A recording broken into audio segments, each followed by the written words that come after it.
Goeiedag, good day, fellow South Africans and citizens of the world. Well, the ANC government are out to clean out your pockets again. Yeah, they're looting left, right and centre, but they're running out of places to loot. So now they've brought out a new scheme. And in South Africa, if you're a wage earner and you're earning over $130 per month. Now, that ain't a king's ransom, but there's a video attached here which will tell you more. If you're earning more than $130 per month, 12% of that is now going to be sliced off and given to a special fund under the control of the ANC government. Now, if that's not bad enough, consider this fact. The maximum amount that any person can pay in this new taxation, which is aimed at helping the social security aspect of the country, the maximum amount that a person can pay is in the region of $18,000. Now, if you consider the members of parliament and all the benefits they get and stuff like that, they will be effectively paying probably half the amount of this new social security tax, which they're hiding under the name of a government-run pension fund, which it isn't, as you will see. Well, they are just cleaning up. So they're doing little or nothing to support the people who are starving, the people who actually need to benefit. This is a complete charade again by the corrupt ANC government. Here comes the video. Please remember to subscribe to Loving Life on YouTube to be kept informed. Please remember to register on lovinglifetv.com, the platform we are transitioning to. Please like this video, please share this video, and above all, please stay safe. Bye for now. South Africans may soon be required to contribute up to 12% of their earnings to a new government-backed fund if a set of proposals we're looking at the moment are approved. Earlier this week, the Department of Social Development released a green paper on comprehensive social security and retirement reform, and that proposes the creation of a new National Social Security Fund. It's a government-managed fund that will provide both, actually not just both, but retirement, disability and unemployment benefits, while employers and employees will initially be obliged to contribute up to 12% of qualifying earnings, up to a ceiling which is currently proposed at about $18,400 a year. Effectively, that means South Africans will be paying about $184 a month to that particular fund. The first 10% of that contribution will go into the mandatory fund rather than a retirement fund. The next 2% will go into unemployment insurance.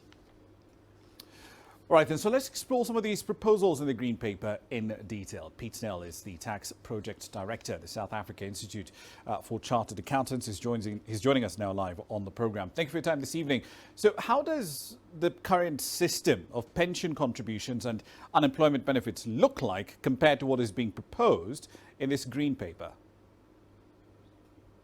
Yes, good evening to you, and thank you. The current retirement savings regime is that it's persons in employment that will generally contribute to a pension fund or provident fund of their employer.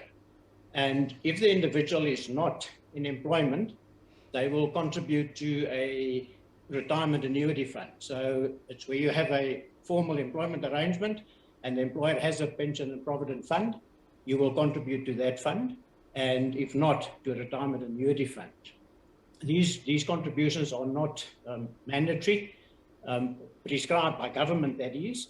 It normally flows from your employment contract. That is the requirement of you as an employee to contribute that. You contribute roughly, and that gives you some tax deductions. You contribute roughly up to a maximum of 27.5% of your remuneration on an annual basis. And those contributions, of course, with the growth in the fund, then provides the retirement benefit at the end of your employment career when you retire. The unemployment benefits one is a mandatory contributory fund. And there, both the employee and the employer contributes, and currently each of them would contribute 1% of their of the employee's monthly remuneration, up to a maximum. So that's the current regime. So the retirement fund is you contribute to the fund, and at retirement you'll be able to withdraw from the fund. The unemployment fund, there's a mandatory contribution, but when you only benefit when you are no longer employed as an employee. And then the benefits are roughly between 38 and 60% of your salary at the time, up to a certain maximum. Okay, so this 12% contribution number we're seeing in the Green Paper, is that an equal 50-50 split between the firms and their employees, or is it 12% from both parties?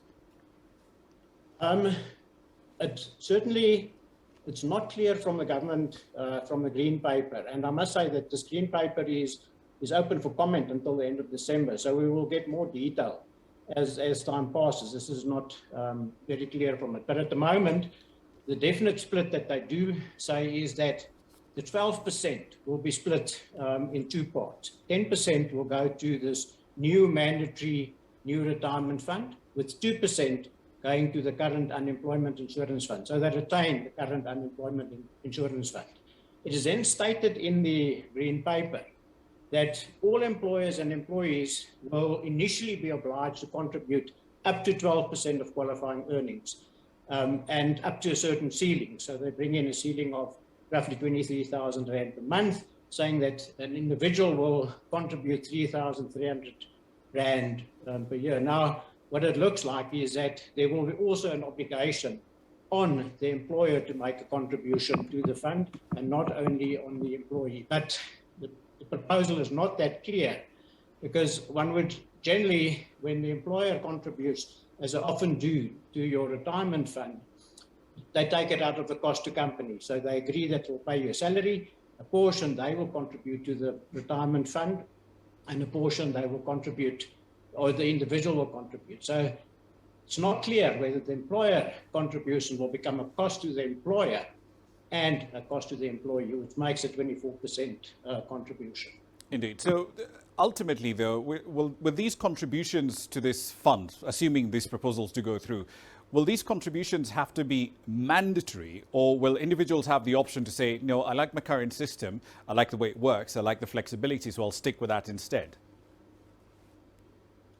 It looks like they will build in a bit of flexibility, but it's absolutely clear from the information that's available now that this will be a compulsory contribution. So they expect that workers who earn a higher income will divide their contributions between the new Social Security Fund and private sector fund. So they specifically mention this, that there is an expectation that people that can afford it will, of course, contribute to both funds. So, but the first 12% is absolutely mandatory.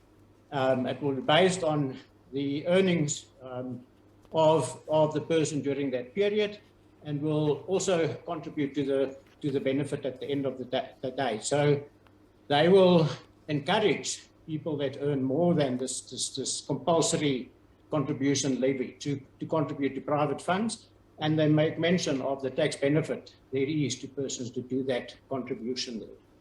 Okay, one last question for you. The country already has an unemployment insurance fund. You mentioned how, in passing how it works already. So what exactly is this new proposal trying to set up with this, or rather trying to cure with this omnibus fund? Yeah, there are a number of objectives that they've set out in the Green Paper. But I think it's to address some of the current problems that we have. So yes, the unemployment insurance fund is there, but it doesn't provide benefits on retirement. And at the moment, in terms of the legislation, the maximum period that you can benefit from the unemployment fund, and remember, you only benefit when you lose your job, so to speak, and that may be on retirement, is 8 months. So it doesn't give a long-term benefit from the fund. And the new National Security Fund will do that. It will give a much longer benefit period. Another problem is that the unemployment insurance fund benefits are only available to employees. similar to what I've said, that typically the retirement industry is also aimed at employees. So self-employed individuals, business owners, and informal workers that are not in formal employment will not benefit from that. And our problem is that, so the contributions to the unemployment insurance fund doesn't lead to post-retirement benefits. And notoriously, our South African public is not very good at saving for their retirement. And this is why this one of the main purposes of this government fund, that they will then have this compulsory benefit. And another problem, or compulsory fund, another problem is that when employees change employment, they often tap into their retirement funds to settle debt and things like that. It looks like this new fund, which combines all of this into one, will not enable you to withdraw from that. So the money is there, it's protected until you retire. There's also a proposal to do away with the road accident fund benefits, and also to incorporate that into the retirement and into this new retirement vehicle. But of course, we'll have to wait and see the detail that comes through. Indeed, some interesting proposals. We'll see how this conversation does evolve between now and December. Pete Nell there, the tax project director of the South African Institute of Chartered Accountants.